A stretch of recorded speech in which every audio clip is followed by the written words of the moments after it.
Buenas noches a todos.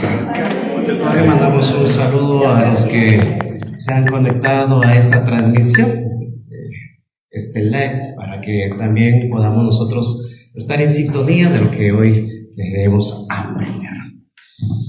Muy bien, vamos a iniciar con una pequeña oración, pidiéndole a Dios que nos guíe, pidiéndole a Él que por medio de su Espíritu Santo también nosotros podamos, por medio de estas catequesis que pues hoy damos inicio, por medio de la introducción, también en cada momento pues salir adelante. En el nombre del Padre, del Hijo y del Espíritu Santo. Amén. Te damos gracias, Señor, en esta hermosa noche. Nos has permitido el poder estar acá. Te pedimos que nos acompañes y nos bendigas en todo momento, y que cada momento de nuestra vida también nosotros podamos comprender y tener en cuenta todo esto que tú tienes para nosotros. Bendice a nuestra iglesia local, a la Arquidiócesis de Santiago de Guatemala, que por medio de este proceso del sínodo también queremos buscar estas nuevas alternativas y métodos para poder evangelizar. Te lo pedimos a ti, que vives y reinas por los siglos de los siglos. Amén. En el nombre del Padre, del Hijo y del Espíritu Santo. Amén. Muy bien. Las láminas que tenemos aquí en la pantalla como tal, de cierta manera no lo vamos a tomar tan literal. Usted lo tiene también en su libro. O sea, no es que lo vamos a tener en el sentido de, bueno, vamos a leer paso a paso. No, vamos a tocar ciertos puntos que nos van a ayudar a nosotros a comprender, en este caso, la eclesiología. Bueno, vamos a empezar primero con el símbolo de la fe. Hay un apartado en el credo que siempre lo mencionamos, que cuando decimos creo en la iglesia que es una, santa, católica y apostólica.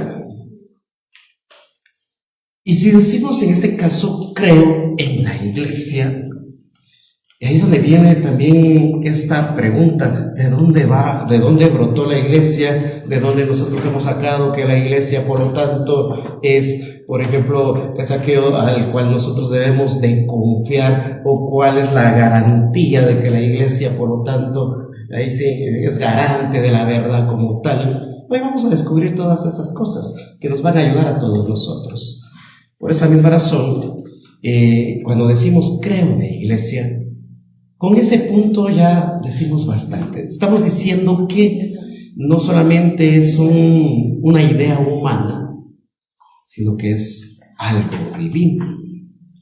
Y para eso siempre es necesario, si decimos creo en la iglesia, recordar y tener presente que la iglesia no es que se llame católica. A veces tendemos a confundir eso. ¿Usted cómo se llama su iglesia? La iglesia es iglesia católica, dice uno. Y no es que sea el nombre, sino que la iglesia es católica, o sea, su ser como tal. Su ser como tal, entonces, es católica. ¿Por qué? Porque estamos siempre en una misma fe, estamos siempre basados también en un solo bautismo, como lo diría San Pablo. Un solo Señor. Y entonces, al basarnos desde ese punto de que la iglesia no es que se llame, sino que es católica, entonces eso ya nos dice bastante.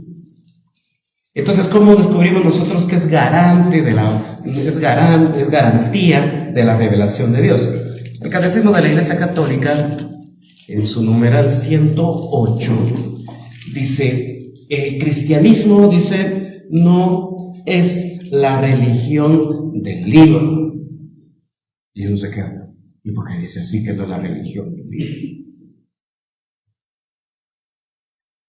Y cuando se refiere a ese punto de que no es la religión del libro, se está refiriendo entonces que hay algo más. O sea, yo puedo venir, es que dice la palabra de Dios, y de esto nos basamos solamente para tener la fe como tal, la Biblia y la palabra de Dios. Claro que sí, que es fuente de la revelación, eso no lo negamos.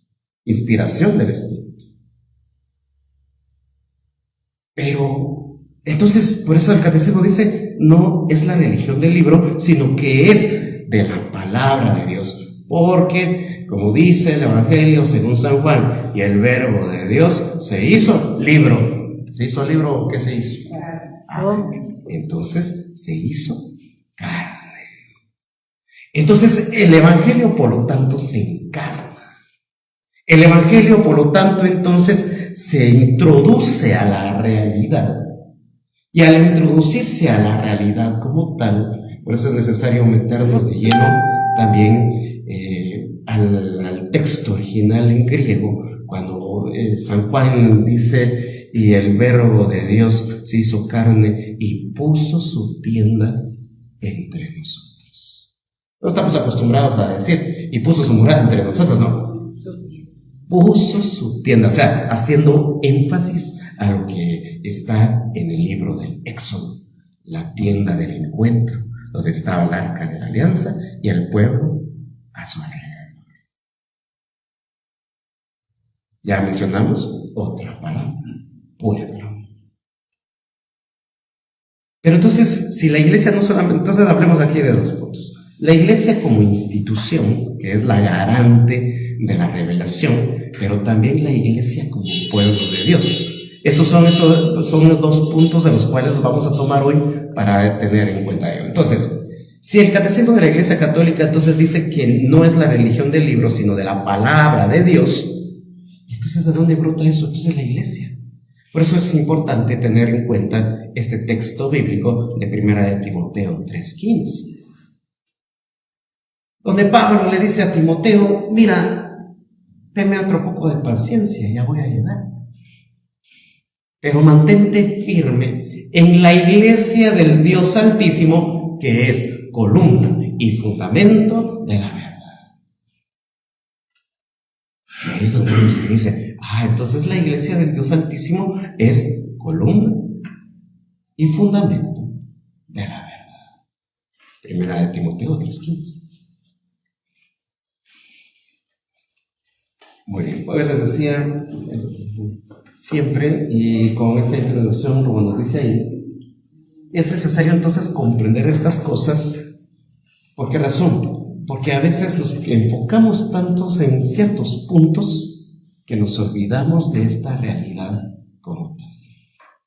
Entonces, como dice la lámina que tenemos aquí, durante el año anterior hemos revisionado de la mano de hecho de los apóstoles la sinodalidad en la iglesia primitiva, y eso es lo que fuimos aprendiendo.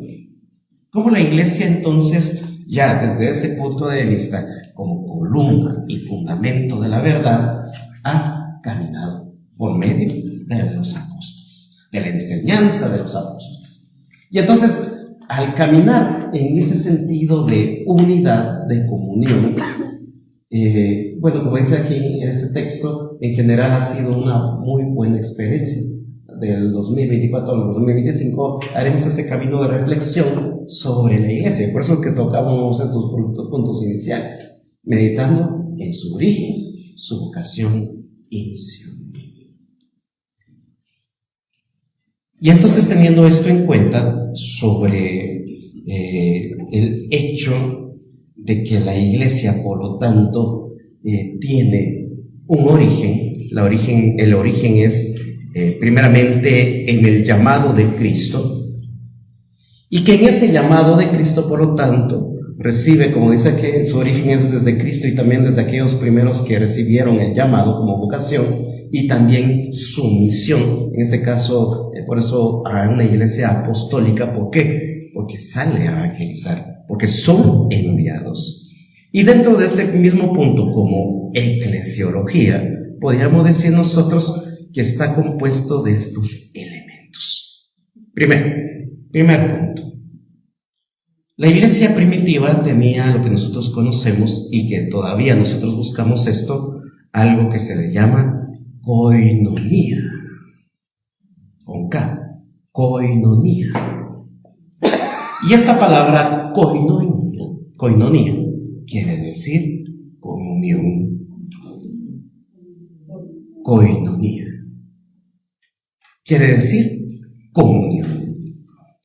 Y entonces, al ser comunión, no solamente está el hecho, por eso el texto que hemos escuchado de la primera lectura, hoy, el de este día bonito, que no se les olvide y que todos los llamen y que todos los vean como servidores. Y entonces, al vivir en comunión, viene este otro punto, que es también parte de la iglesia, que es la diaconía. Diaconía. Y la palabra diaconía quiere decir servicio. Y entonces al caminar y hacer ese camino de servicio, también nos encontramos nosotros no solamente con el hecho de decir, bueno, sí, ya estamos en la diaconía y hasta ese punto, hasta ahí nomás, ya llené mi cabecita de tantos conocimientos, ya llené mi cerebro de tantas cosas de información como tal, y ahí está, ahí nomás. No, también está la otra parte, que se le dice martiría, con Y, martiría. Y esto quiere decir testimonio. Y entonces, la iglesia, entonces, ¿por qué tiene, o en otras palabras, por qué decimos que esta es una síntesis eclesiológica? Porque eso es lo que es la iglesia. Primero, pues si hablamos primero de la koinonía, tenemos que vivir entonces en comunión. Y esto va también de lo que nos habla a nosotros el Evangelio según San Juan, en su capítulo 17, cuando dice, Padre, que todos sean uno, como tú y yo somos uno, para que el mundo crea. O sea, el mundo entonces tiene que ver la comunión, el mundo tiene que ver unidad en la iglesia para poder creer. Entonces, por esa misma razón, esta serie de catequesis, para darnos cuenta e ir muchas veces despejando ciertas cosas que a veces nos confunden y que a veces pensamos que ya estamos bien, pero nos falta bastante. Entonces, la comunión. Entonces viene también el servicio. Ahora desarrollemos el servicio. El servicio como tal. Tal vez usted ha escuchado que de ciertas cosas, cuando se nos dice, bueno, es que las obras salvan, y que muchas personas hoy en día también nos dicen eso, pero también hay otra parte que dice que las obras nos salvan. No sé si ha escuchado usted eso. ¿Y qué es lo que pasa? Si estamos hablando entonces de comunión y estamos hablando de servicio, y recordemos lo que nos habla el Evangelio según San Mateo sobre cuando venga el juicio, cuando venga el Señor y cuando le diga a cada uno, cuando estuve enfermo, me fuiste a ver, me fuiste a visitar. Cuando estuve sediento, me diste de beber. Estuve hambriento, me diste de comer. Entonces dice uno, ¿y entonces qué tiene? Entonces no que las obras no salvan. ¿Y por qué Jesús entonces está hablando después de que sí hay que obrar? Resulta que por lo tanto, si nosotros en la iglesia, como institución, vamos nosotros conociendo al Señor y viviendo en comunión y sobre todo prestando el servicio, que es manifestación de la fe. Ese es el servicio.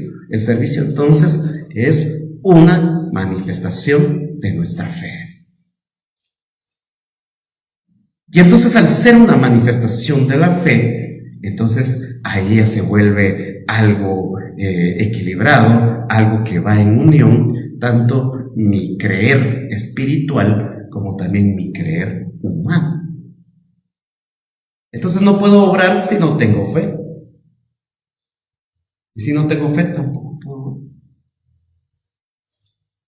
Entonces, si miramos desde este punto, entonces el servicio que se da dentro de la iglesia, entonces también viene el testimonio. Y eso fue lo que comprendieron los primeros cristianos. Por eso es que nosotros conocemos, por ejemplo, cuando estamos en misa, hoy celebramos a San Esteban. ¿Qué decimos de añadido? San Esteban, mártir.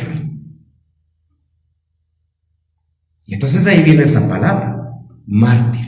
De ahí de esta palabra que decíamos, martiría, mártir. Es aquel entonces que da testimonio de lo que cree.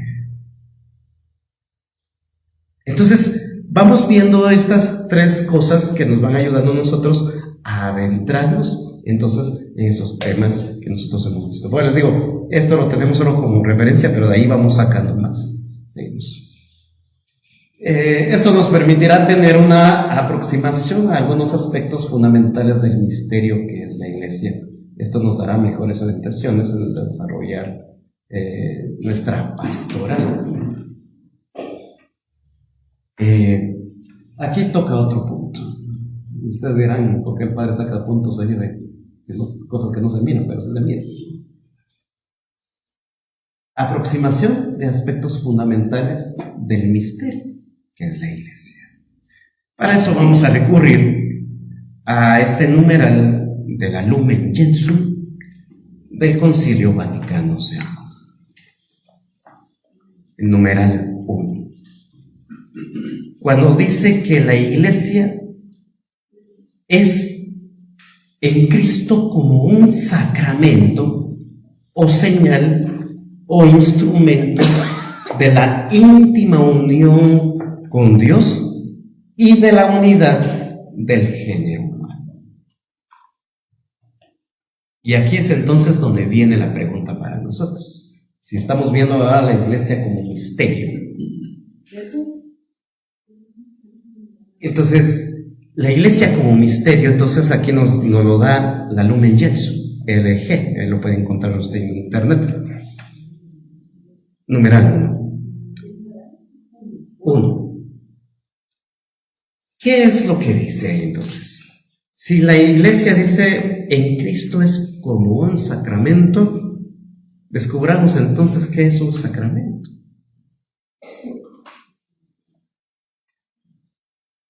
¿Qué es un sacramento?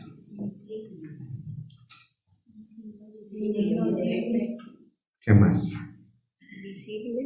Sí, es visible, pero tiene todavía más. Que nos da la gracia. En pocas palabras, el sacramento es un signo visible de la gracia invisible.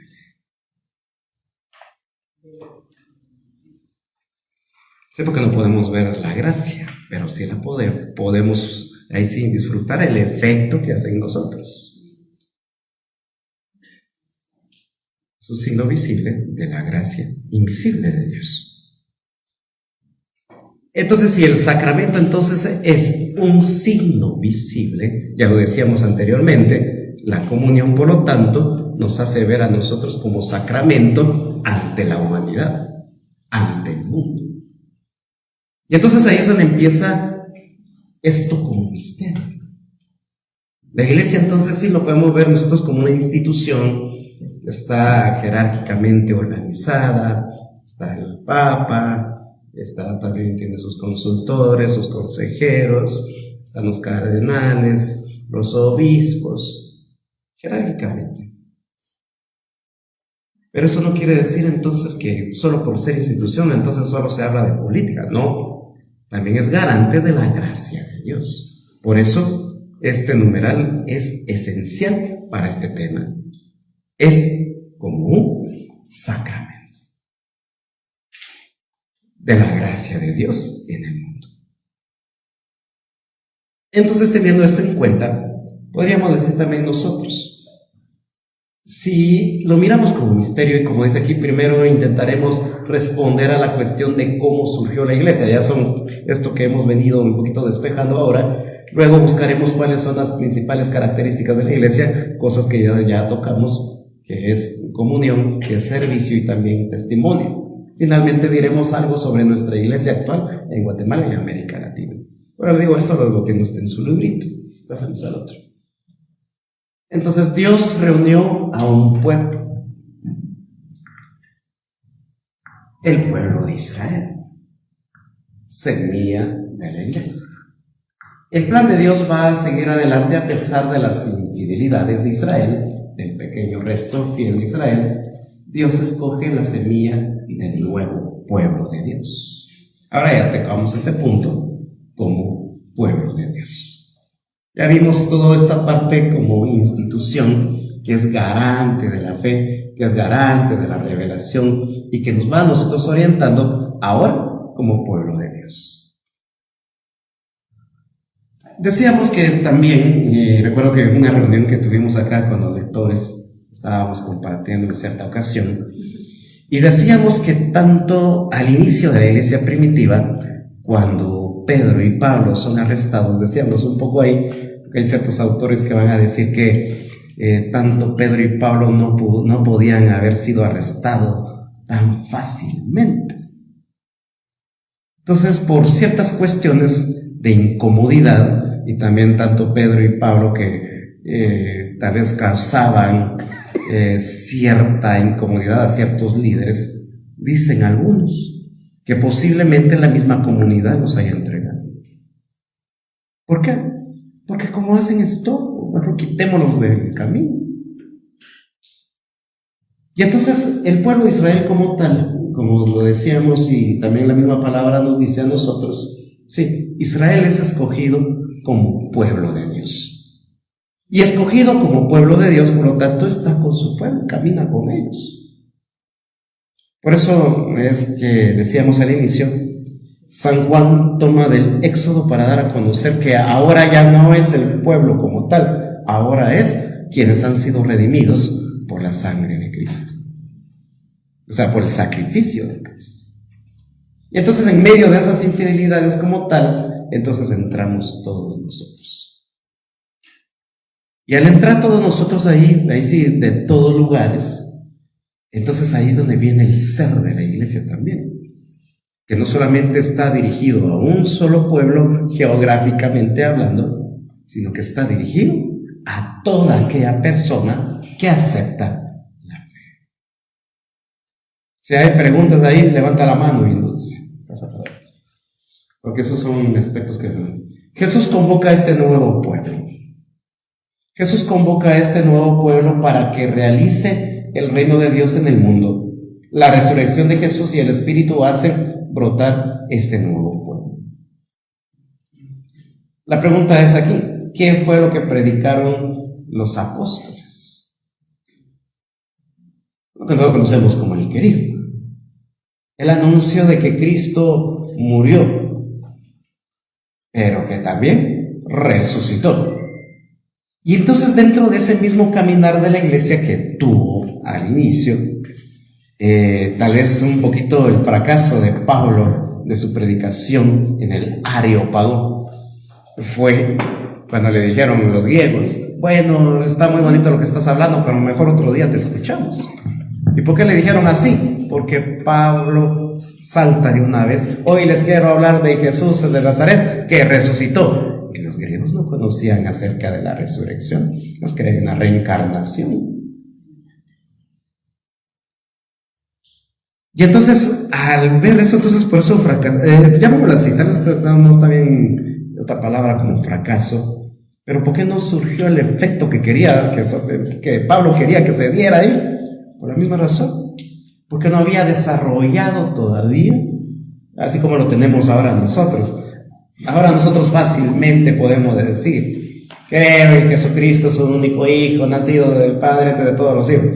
Lo repetimos siempre. Pero ¿cuánto tiempo llevó formular eso que nosotros decimos que creemos? Bastante tiempo.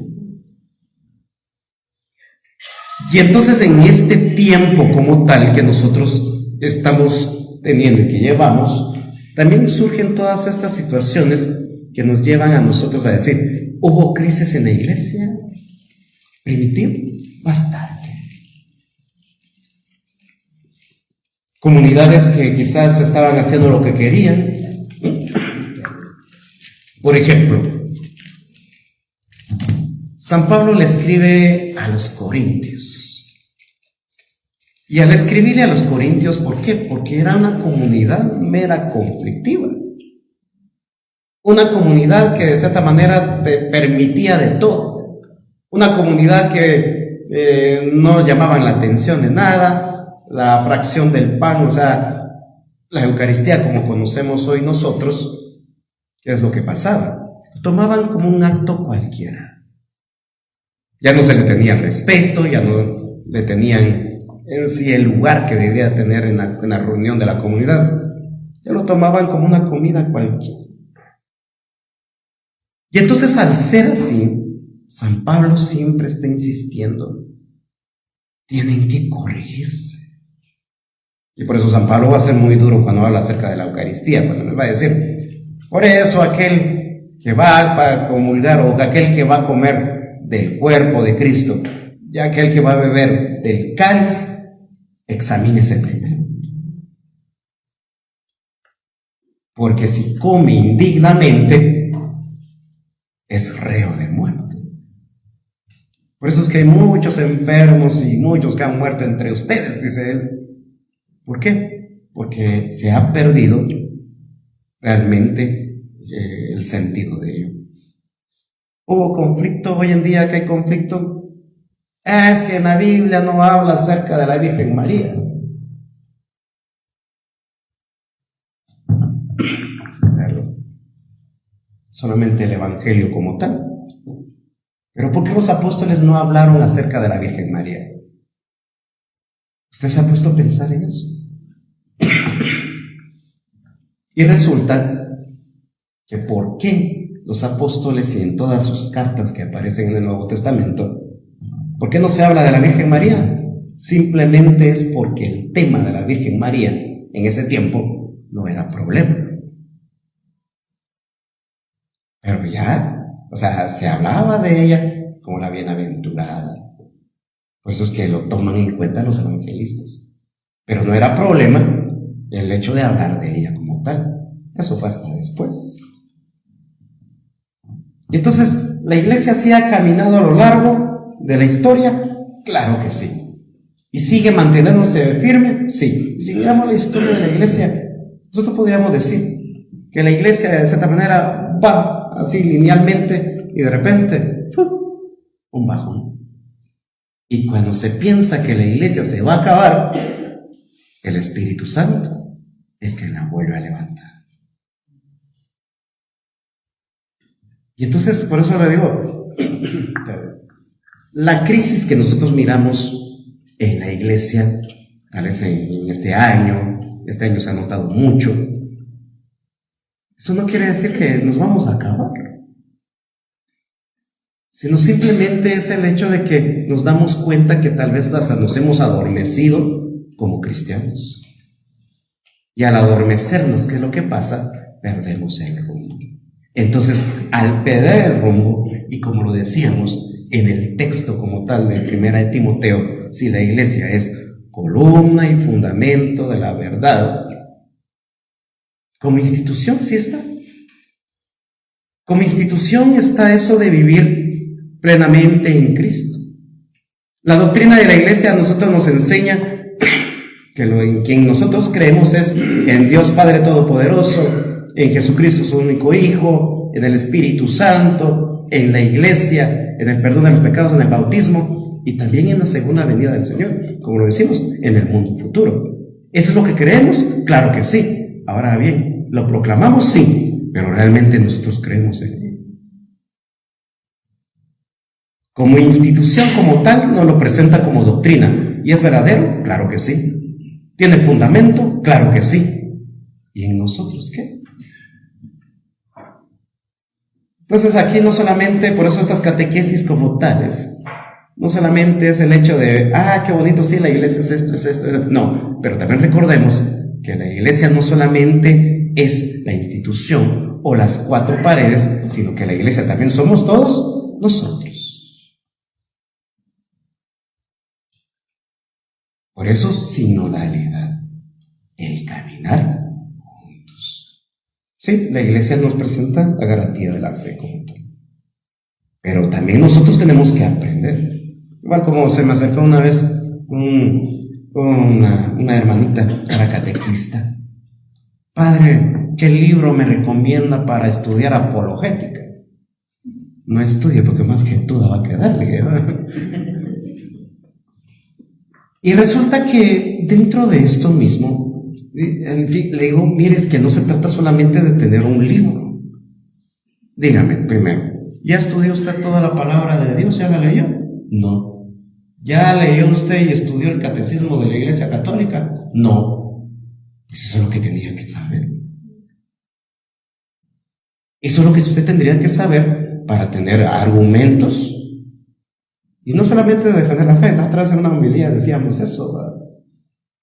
Que lamentablemente hoy nos estamos enfocando, la Iglesia Católica, bueno, tal vez no como institución, pero sí como pueblo, nos estamos enfocando solamente en cuestiones de debates. Que si él tiene la verdad, que él no, y quién gana, que sí, que no, que esto y lo otro, y aplaude a la gente ahí, que esto y lo otro. Pero realmente eso es garantía. Las personas que están ahí salen convertidas. Y es lo que decíamos. ¿Por qué? Porque lamentablemente estamos entendiendo la apologética como una exposición de la fe, que es lo que se tenía antes del Concilio Vaticano II. Una exposición de la fe, donde yo con argumentos, esto y esto y esto. Entonces crean, así yo me acerco a él porque dice que es la verdad y todo ello, pero no hay conversión.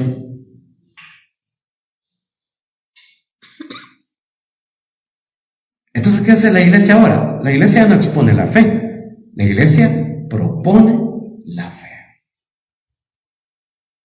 Ya hasta en el bautismo le dicen a los padres de familia: ¿quieren que estos niños sean bautizados en esta fe que todos acabamos de proclamar, que es de todos? Sí, y después ya no. Por eso es propuesta, se propone. Y si alguien vino a recibir el sacramento como tal, ¿es por qué? Lo hizo libremente, nadie lo obligó. Pero a veces la gente dice, es que a mí me obligaron. Como dijo un cantante por ahí, me bautizaron y no me avisaron. No me preguntaron. A veces paramos así. Entonces se pierde entonces la esencia como iglesia. Perdemos entonces el objetivo como iglesia. Vivimos para nosotros mismos. Creemos para nosotros mismos. Muy ad intra, diría. O sea, muy al interno de nosotros. ¿Y al externo qué? Vamos a dar un ejemplo. Ahí tal vez rezando el rosario, Padre nuestro, Dios te salve María, llena de gracia, el Señor contigo. Y al salir, rosario de malas palabras. A veces somos así. ¿Y por qué somos? Porque a veces, como le digo, a veces tenemos una fe de nosotros. Que yo creo que las cosas son así. Y son así, y así tienen que ser.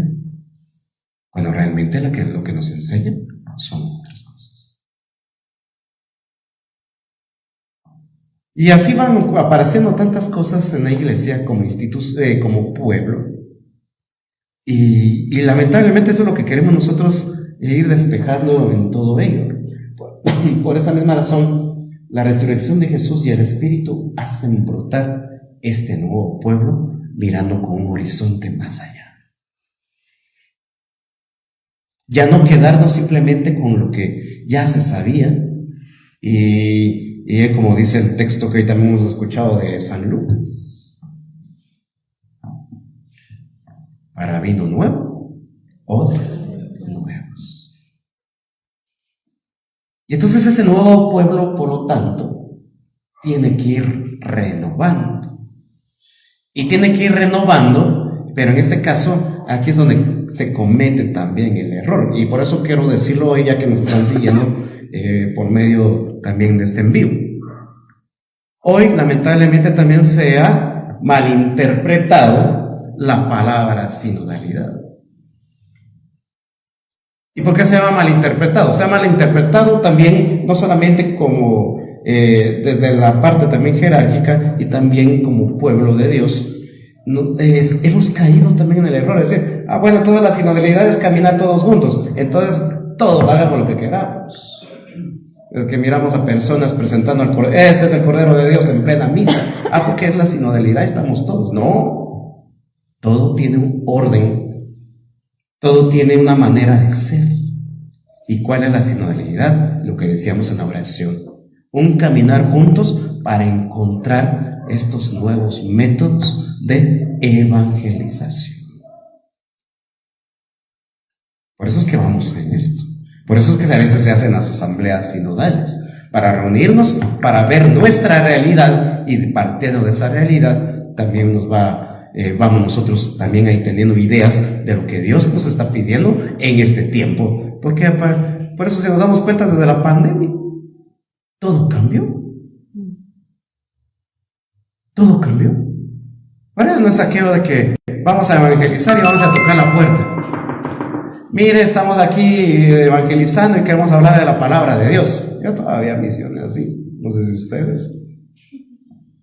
Y cuando íbamos a veces en el seminario, hasta agua fría nos tiraba. Ahí estaba el agua fría. Pero dentro de ese mismo punto, como tal, está, como decía, el servicio. ¿Cómo nosotros nos sentimos iglesia? La pregunta es ahora, si estamos hablando de sinodalidad como tal, ¿nos sentimos nosotros iglesia? ¿Nos identificamos nosotros como iglesia?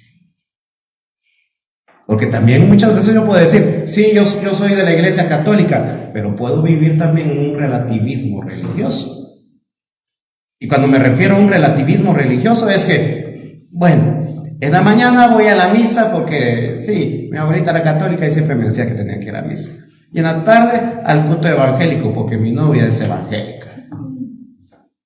Eso es no tener identidad. ¿Y cuál es la famosa palabra? Es el mismo Dios. Sí, es el mismo Dios, pero visto de otras maneras. Entonces no es lo mismo. Caemos en un relativismo religioso que nos lleva, como les digo, a perder el rumbo y ya no creer aquello que ustedes tienen allá atrás. Año de la fe, dice el credo como tal. ¿Ha estudiado usted el credo como tal? Ahí está todo. Y me llamó la atención atrás viendo un video ahí. Llega una hermana evangélica y le dice al muchacho, ¿usted cree en Cristo? Claro que sí. ¿Usted es católico? ¿Y en qué cree? Sí, yo creo en Dios Padre Todo. Y le empieza a decir el credo. Y quien le preguntó se quedó así asombrado. Ya no le dijo nada. Porque realmente es eso lo que nosotros creemos. Entonces, dentro de ese mismo punto, entonces miremos, si ya estamos hablando, entonces ya tocamos ese punto. Iglesia como institución, iglesia como pueblo de Dios. Ahora, ¿qué es lo que queda? ¿Qué es lo que nosotros tenemos que hacer? ¿A qué nosotros nos comprometemos? Y como dice aquí, ¿cuál es a lo que nosotros nos comprometemos? El plan de Dios se va realizando poco a poco en la historia. A nosotros nos toca colaborar para su plena realización. A este punto queríamos llegar. O sea, como les digo, es bonito saber todos esos conceptos de iglesia, como columna y fundamento de la verdad, iglesia como un sacramento, la iglesia como comunión, como servicio y como testimonio. Es bonito solo saberlo. Pero también nos toca, como dices, esta diapositiva, nos toca a nosotros colaborar para su plena realización. Y lamentablemente es ahí donde nosotros muchas veces salimos huyendo, ¿no? Al compromiso como tal. La iglesia es un pueblo congregado por la palabra, lo que decíamos, no alrededor del libro, la palabra, que se reúne para orar y celebrar la Eucaristía y los sacramentos. Es una comunidad de hermanos laicos y ordenados, iguales en dignidad, en la que cada uno desempeña su propia función o carisma. Y al final, como dirá el apóstol San Pablo, todo don y carisma, ¿para qué es? Para la edificación ¿del qué? Del cuerpo de Cristo.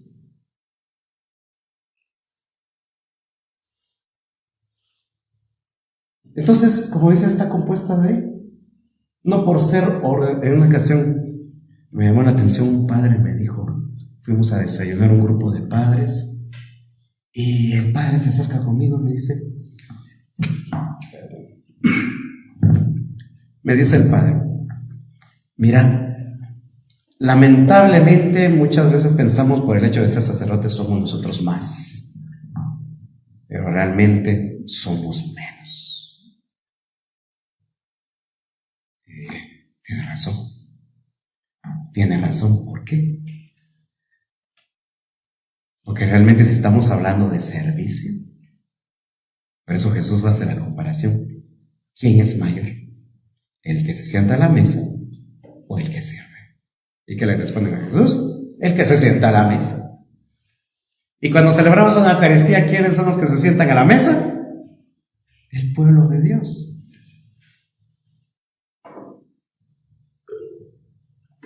Gracias. ¿Quién es el que se sienta a la mesa? El pueblo de Dios. Y uno es entonces servidor. Entonces son cosas que siempre están ahí. Por eso es una comunidad, toca ese mismo primer punto, de hermanos, laicos, ordenados, se refieren a los sacerdotes, igual en dignidad, en la que cada uno desempeña su función o carisma. Entonces ya viendo eso, entonces el pueblo de Dios, siguiendo a Jesús, se orienta a construir el reino de Dios, comenzando ya desde este mundo. La iglesia debe trabajar sin descanso para que comience a realizar el reino de Dios, porque la iglesia es reino, semilla de fraternidad. Y entonces dentro de eso mismo, la fraternidad como tal nos tiene que llevar entonces a nosotros a comer, saber muy bien que el que está a mi lado es mi hermano. Y casi que concluyo con esto diciendo, Jesús, cuando cuenta aquella parábola del samaritano, el buen samaritano, decimos nosotros, y la iglesia por lo tanto está ahí. El buen samaritano tendría que ser la iglesia. Y la pregunta primero que le hacen a Jesús es, ¿quién es mi prójimo? Y la pregunta que el Señor le hace a esta persona que le hizo esta pregunta es, ¿de quién se portó como prójimo? A veces nosotros entendemos que el prójimo es el otro. Sí es el otro, eso es lo que significa próximo. Pero no es tanto que él se me tenga que aproximar, sino yo tengo que ser prójimo del otro. O sea, yo soy próximo del otro. Por eso Jesús le cambia el orden. ¿De quién crees tú que se portó como prójimo? Entonces la iglesia, por lo tanto, es eso. Ser prójimo. Llegar a las realidades. Llegar a esos lugares donde muchas veces hace falta la evangelización y hace falta entonces también conocer a Dios. Decía un obispo en cierta ocasión, el reto de ahora en cuestión o en tema de evangelización ya no es el evangelizar a las personas, porque ahora todos ya saben de Cristo. El reto ahora es evangelizar dentro de la iglesia. Tiene razón. Ese es el reto, evangelizar dentro de la iglesia. ¿Por qué? Porque necesitamos muchas veces ser convertidos todavía.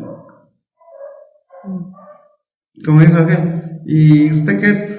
Sí, yo soy católico, pero no practicante, dicen muchas personas, ¿verdad? Entonces no es nada.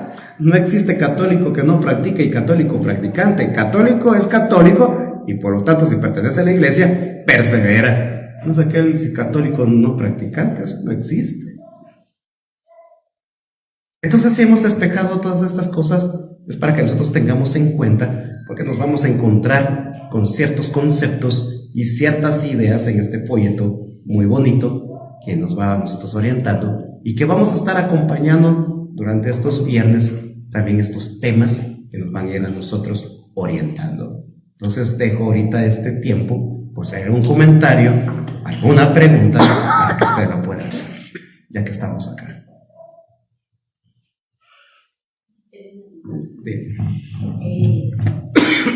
Bastante lo que usted hablaba de la sinodalidad, ¿verdad? La gente lo que piensa, y hay muchos pensamientos erróneos, y mucha gente me ha comentado y cree que este es como incluir a todas las personas, incluyendo personas que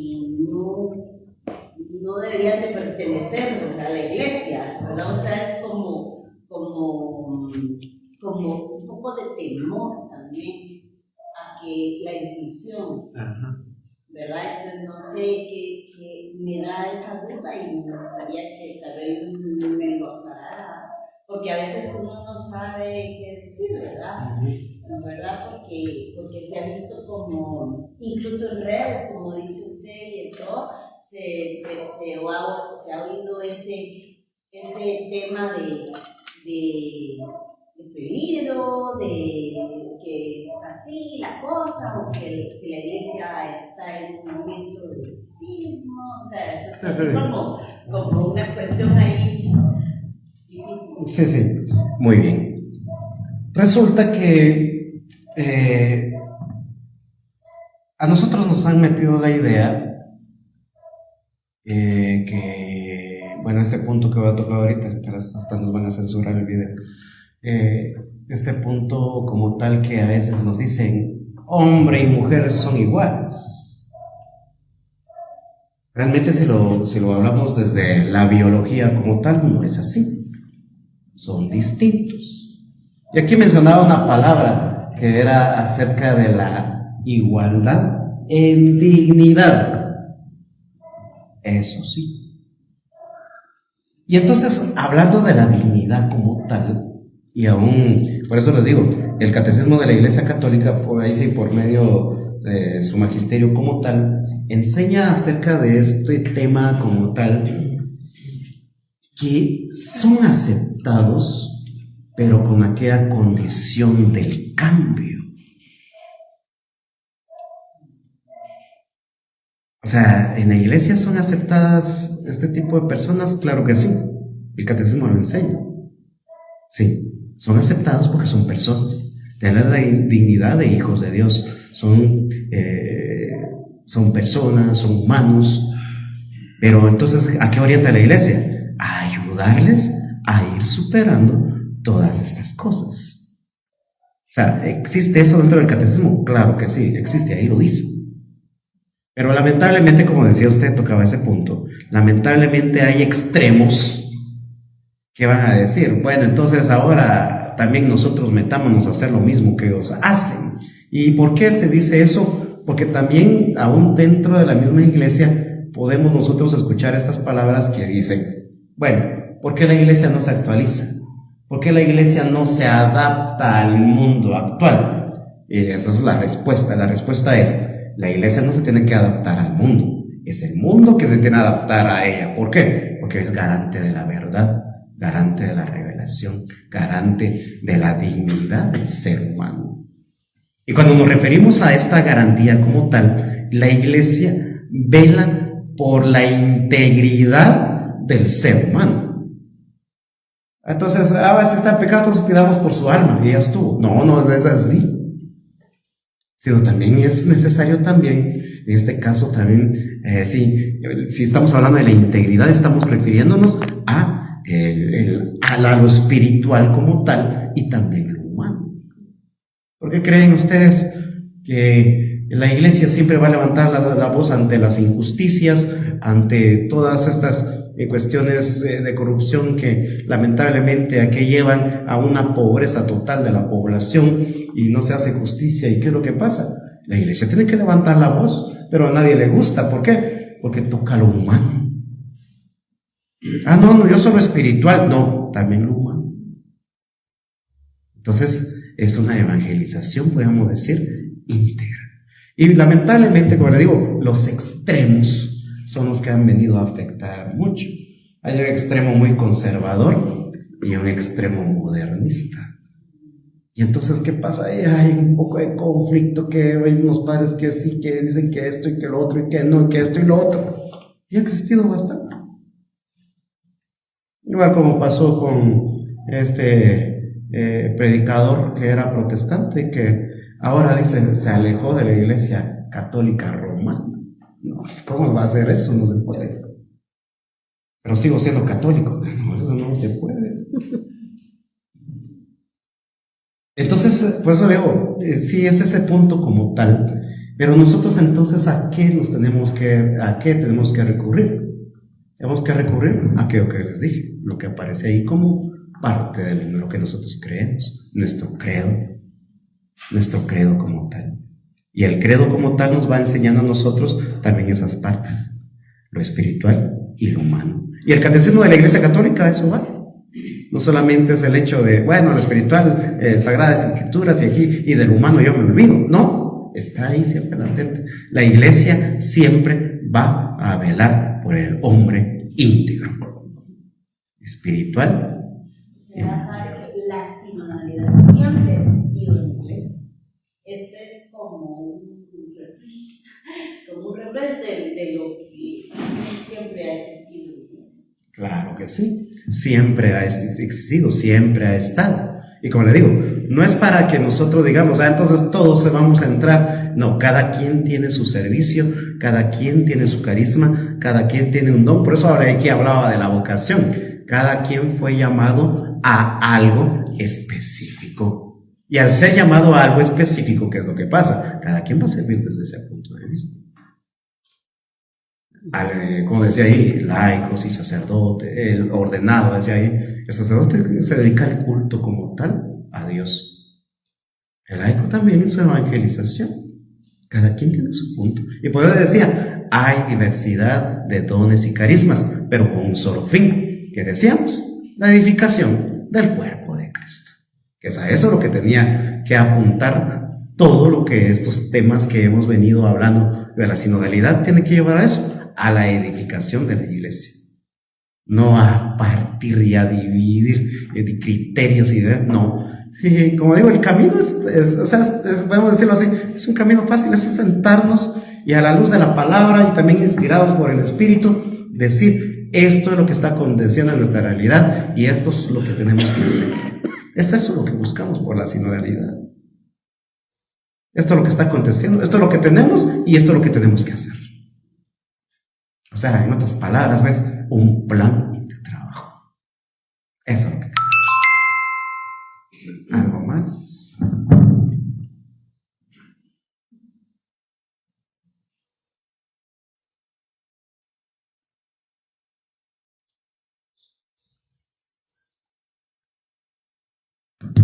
El silencio me asusta.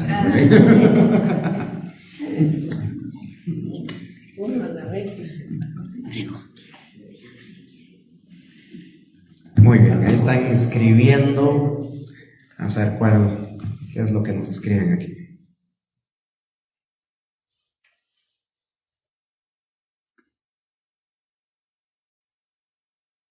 Ahí nos están poniendo sus comentarios como forma de pregunta. Vamos a contestar a ellos también, ya que están participando.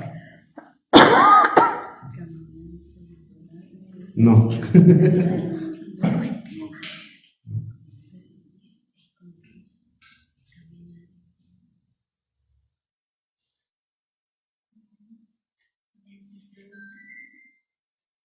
¿Algún comentario, pregunta?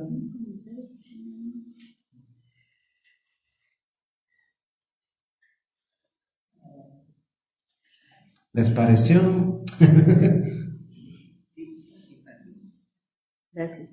Gracias, padre. Entonces creo que ahí estamos entonces. Muy bien.